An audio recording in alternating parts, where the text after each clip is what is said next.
Hi, everyone. My name is Kristin Urquiza, and I'm the co-founder of Marked by COVID, the grassroots movement of COVID-bereaved people behind COVID Memorial Day. Thank you so much for your participation in our third annual vigil to mark our losses from this horrific virus. I'm here right now because on June 30th, 2020, my dad, Mark Urquiza, passed away from COVID. A nurse whose name I would later learn is Dragana held his hand because we couldn't be by his side.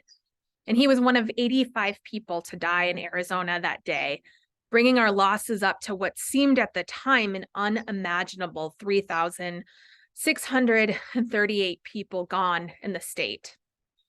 In Arizona, we're now at 33,076 deaths and 1,122,164 people gone nationally.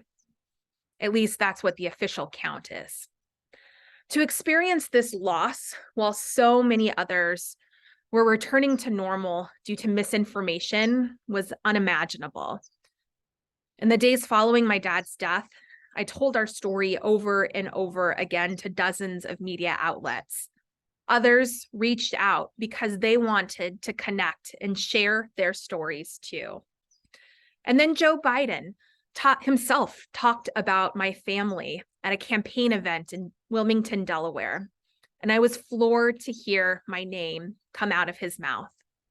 Later that week, scrolling through Instagram, I saw Fiona's mom on all of the president's campaign social media accounts. That public recognition of their deaths mattered. It helped carry our burden and the responsibility we felt to warn others. Knowing that strangers cared made our loved ones feel less disposable. Every other COVID bereaved person needs that. We have millions of COVID bereaved people just like me, and each of us deserves the same recognition I've deserved. While we can't all speak at the Democratic National Convention, we can all be recognized with things like COVID Memorial Day.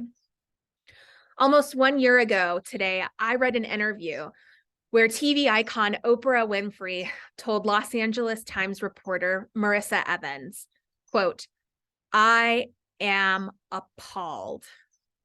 I am stunned. I don't recognize a country where you've lost nearly 1 million people and there hasn't been some form of remembering that is significant." She was half right.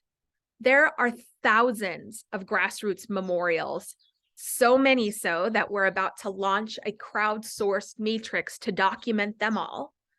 But what is still missing, as Oprah so aptly pointed out, is that these efforts have been largely isolated within the COVID bereaved community, occasionally with the support of civilian allies.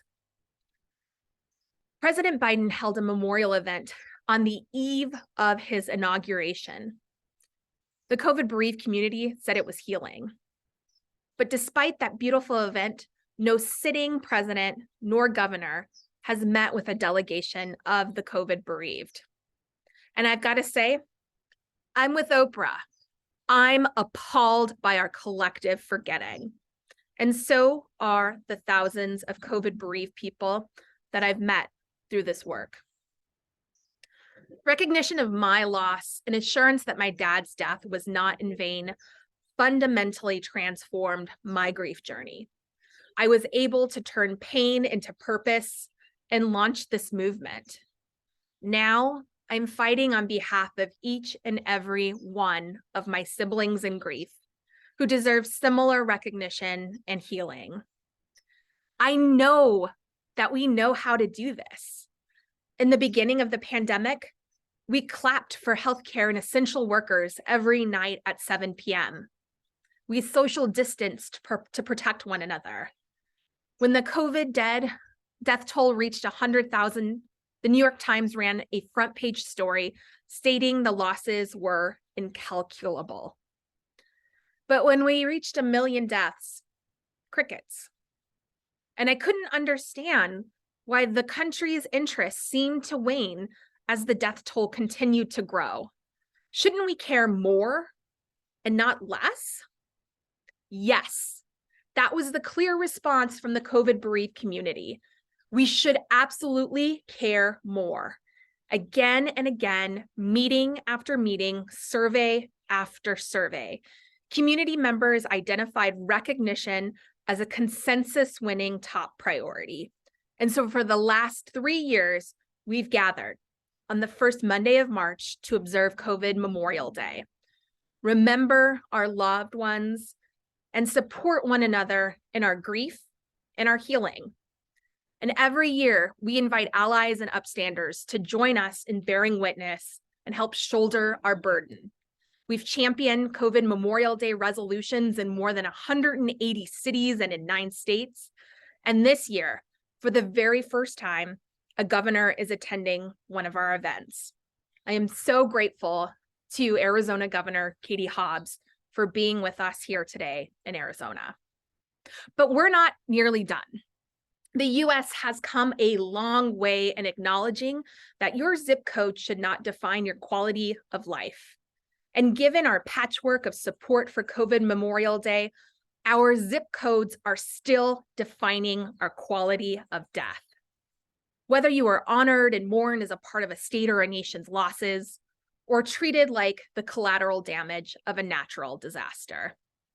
That's why I'm thrilled to announce that Representative Stanton and Senator Warren have just introduced federal legislation that would enshrine this sacred day into law and unite the country in observance of COVID Memorial Day each and every year for generations to come.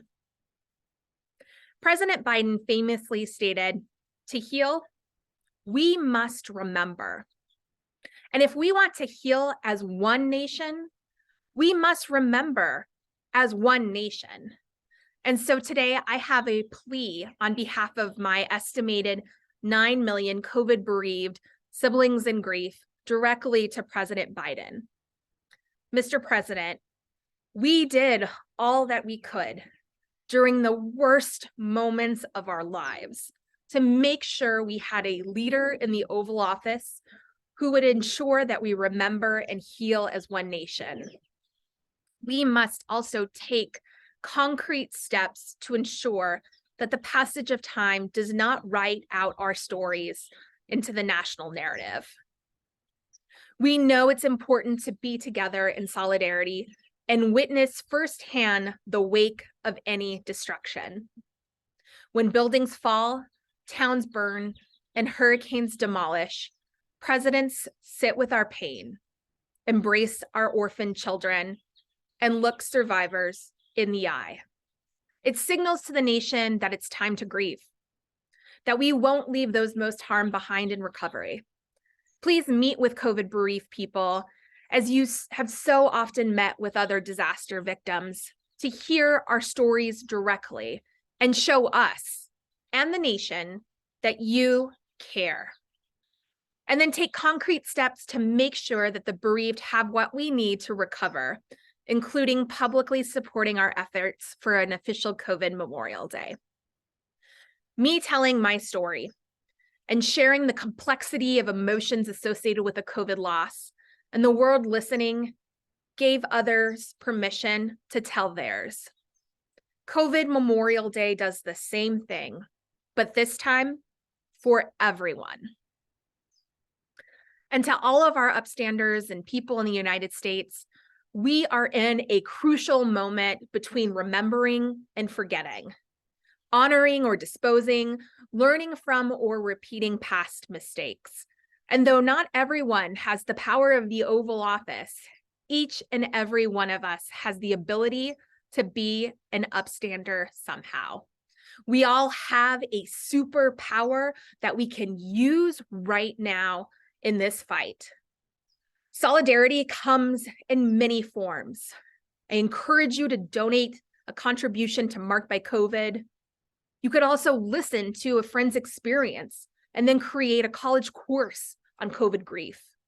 You can volunteer to use some of your policy writing skills to help us draft further legislation. Or you could just sit beside a childless parent and hold their hand as they weep. Solidarity is simply turning care into action in the same way that we've turned pain into purpose. So from the bottom of my heart, thank you for being here in solidarity with us today. Please keep listening to our stories and asking how you can best show up for us. We can only do this together. Thank you.